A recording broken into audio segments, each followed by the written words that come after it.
What was it you just asked me? What? Oh yeah. I said, what's Fascia Release? Fascia Release, and what does it mean to you? Ooh, Fascia Release. What does it mean? So I started about 2.5 years ago. Brett Norris introduced me to Who's it. Brett Norris? Brett Norris is a long-term friend, and he's got his own business. Look him up, Brett Norris. Okay. Very dark. So I started, and I did it for about a few months. Yeah, I need to get up, and I just did it for a long period of time.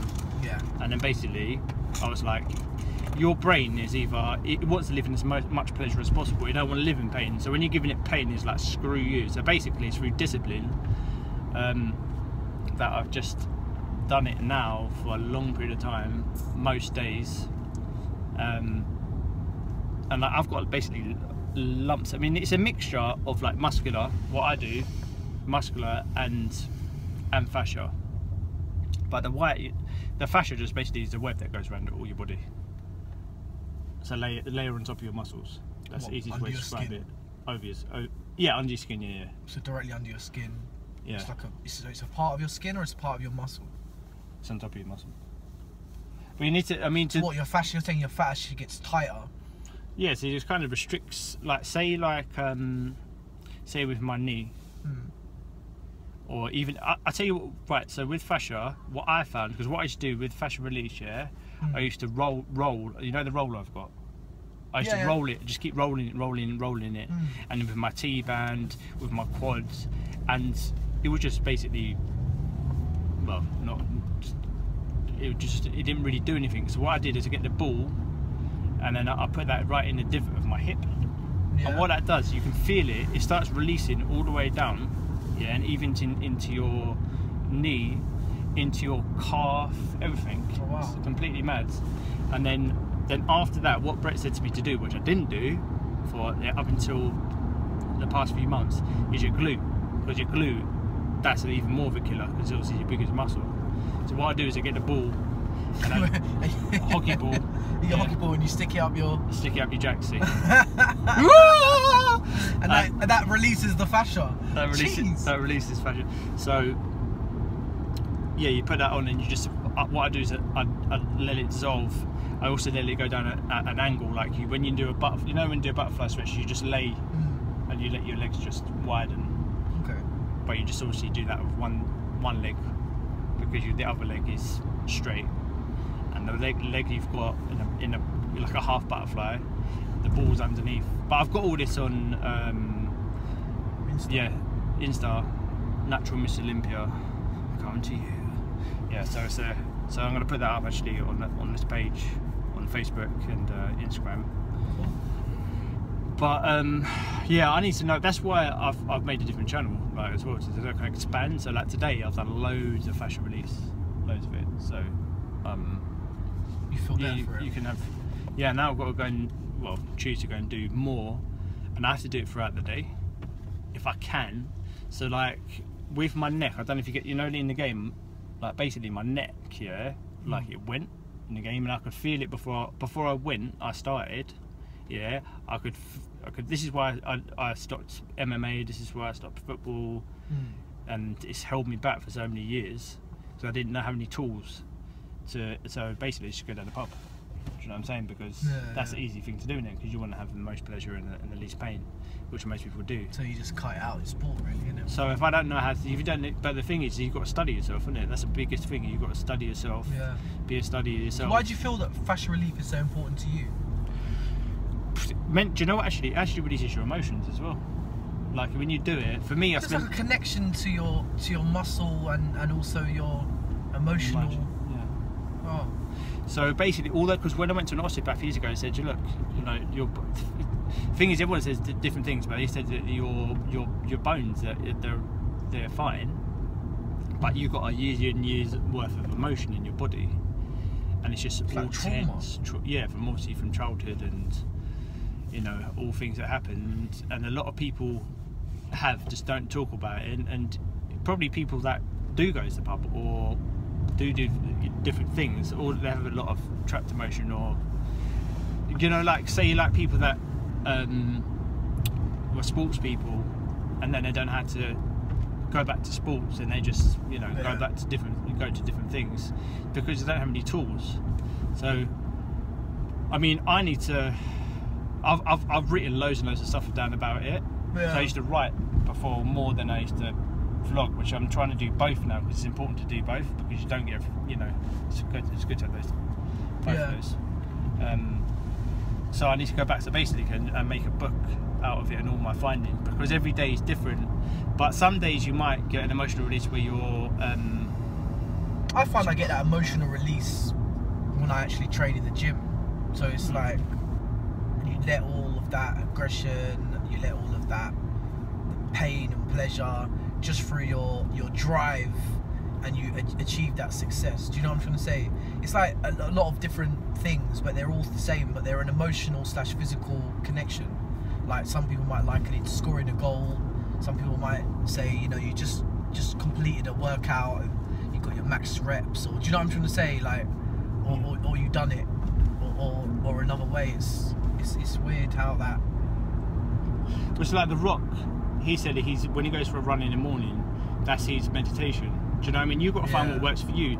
You can have, the thing is, well, it's great to have blueprints, but then you've got to make your own blueprint, and that's the whole point of me. Like, it doesn't matter. I want to help as many people as possible, but the most important people that I want to leave a blueprint is the people, you know, that I love in my life, and for them to not, you know, my thing is about never giving up, because obviously, like, the people that know me and have got to know me know that, like, yeah, I've taken a lot of roads that maybe would have been better to take different ones, but then I wouldn't be where I am. So, but to help, you know, my children and generations to come take different paths and have better lives, that's the vision. You know what I mean? That's I think when it comes to children and next generations, I feel just being around them. I know when I was younger, I never really had anyone that was there to say anything to you, so it's just more where you have positive role models, then I feel that's enough. It reinforces what you're saying as a father or as a brother or as an uncle. If everyone's on the same kind of wavelength when it comes to your morals and your general ethos and goals and what you're actually trying to achieve, then it's just constant success. I see moral compass. You know what? Just springs to mind that, you know, we're talking about the moral compass, isn't it? Yeah. Well, we were saying about you got that thing about between morals, principles, then what you want, and what your ethos is. Well, it's going to be fast, mate. But yeah, and having, you know, like before, like a few years back, you just said I'd only have certain people around me, and because I was in a place where I wasn't as mentally strong, you know, you allow other people to creep into your life that you know aren't good for you and are poisonous. And the thing is even if you're trying to help them, it's still, you have to, like, I was speaking to Damien the other day, and he said you have to stand guard. Well, actually, it was between him and Tony Robbins. You have to stand guard of your heart, stand guard of your mind, but then both things. So you have to protect yourself as well. Because sometimes you want to, like with me, you want to give so much, but then you're not. You have to think of yourself. You have to be. Like what I was saying earlier on about being the best you in it. That's right, yeah. And being like today, from making just decisions where, like, you know what, if I don't put my like full vlogs on YouTube and stuff, it doesn't really matter. I need to focus on the big things, like in life. It's made me feel better, you know what I mean, and just trying to find different strategies all the time to, because if you're happy, you're the shining light. Do you know what I'm saying? You can't be the shining light if you're miserable, which I've, to be honest with you, recently I haven't been myself because I've just put too much pressure, and like Mark, you know, Mark Larson, he was saying, look, you know, just take the pressure off you a little bit, and just, you know, relax, don't worry about you know, things. And he's right, because what's the point? You're not going to. The thing is that you're never going to enjoy your life. You're always going to think to yourself, like, you know, when you're always trying to catch up. But in reality, there's certain things that you might not ever catch up on. So then you've got a priority. You know what I mean? Know what you want. Know what your morals are, and then. There's a lot of things which come together, make it. But I think the simple one for me is set yourself small targets.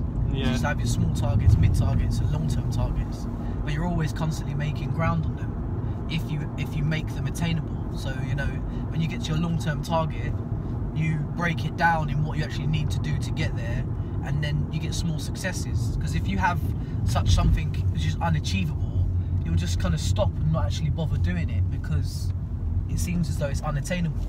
So once you've got constant successes, you can just build off that. Even if you decide to do something different or whatever it might be, you're still moving in a positive direction with whatever your decisions are. Because that's what you know, Will Smith. He's I thought he was going to say Will Tan there. No, Will Smith. He's really inspirational. His dad, I think he's got them to build this a brick wall over a period. I think it was a year.